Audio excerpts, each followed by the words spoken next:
Thank you, Senator Duniam. Senator Kakoschke-Moore. Thank you, Mr Acting Deputy President. A few weeks ago, I had the great privilege of meeting with Rochelle Courtenay, who is the founder of Share the Dignity, a charity that distributes mental hygiene products to women and girls in need Australia-wide. Rochelle's message to me was clear, that we, as policymakers and legislators, must do more to help disadvantaged and vulnerable women and girls to safely and hygienically manage their periods.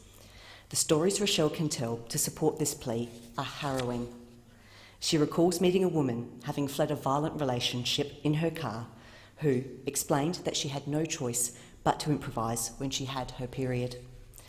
This woman sourced a pile of napkins, tore them down to size, and layered several on top of each other before rolling them and inserting them as a makeshift tampon.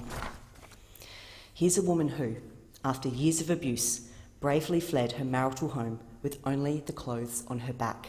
She's isolated and she's scared. And she's stuck creating tampons from napkins because she simply cannot afford to buy the real thing. It's demeaning, it's unhygienic, and to quote Rochelle, where's the dignity in that?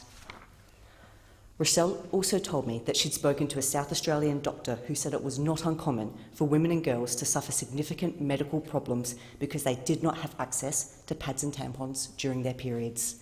This doctor, who is based at one of Adelaide's major metropolitan hospitals, says that disadvantaged women and girls present to emergency departments with toxic shock syndrome, which can be fatal if it's not treated immediately. For the uninitiated, toxic shock syndrome is a rare and life-threatening form of blood poisoning.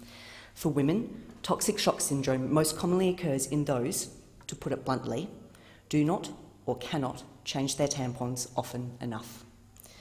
It's hard to believe that here in the lucky country, a woman or a girl could be gravely ill or even die simply because she couldn't change her tampon. That's not hyperbole, it's not overkill. That's the sad reality for thousands of women and girls.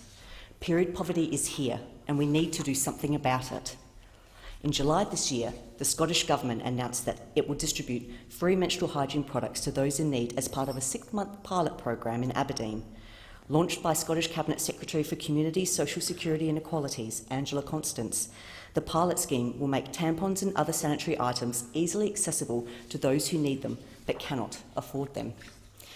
Pads and tampons will be funded by the Scottish Government and provided for free at selected locations such as secondary schools, shelters and food banks.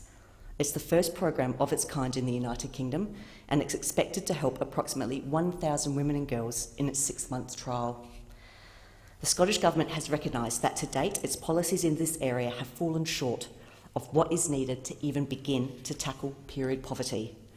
The fact is the situation described in Aberdeen is not at all dissimilar to the situation here in Australia. It's not unheard of for homeless and disadvantaged women and girls in Australia to suffer the indignity of using newspapers or dried leaves as makeshift pads. Some women steal these items. Some girls stay at home from school because their families cannot afford them. A similar pilot program in Australia would represent the first step in developing a sensitive and dignified solution to making these products easily accessible to those who need them. That's why I'm calling on the federal government to fund a similar trial here in Australia.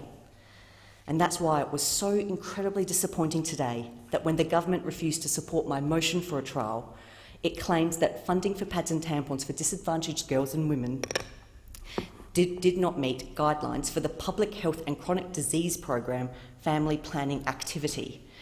Now, the last time I checked, periods weren't a chronic disease or a family planning activity. However, they are a public health issue. That's why I'm baffled as to why the government thinks it cannot fund the pilot program, so I'll be pursuing this matter further. As a nation, we can't let the rise in period poverty continue. Australia can do better. Australian women and girls deserve better. Menstrual hygienes are a necessity, and access to these should be a right, not a privilege.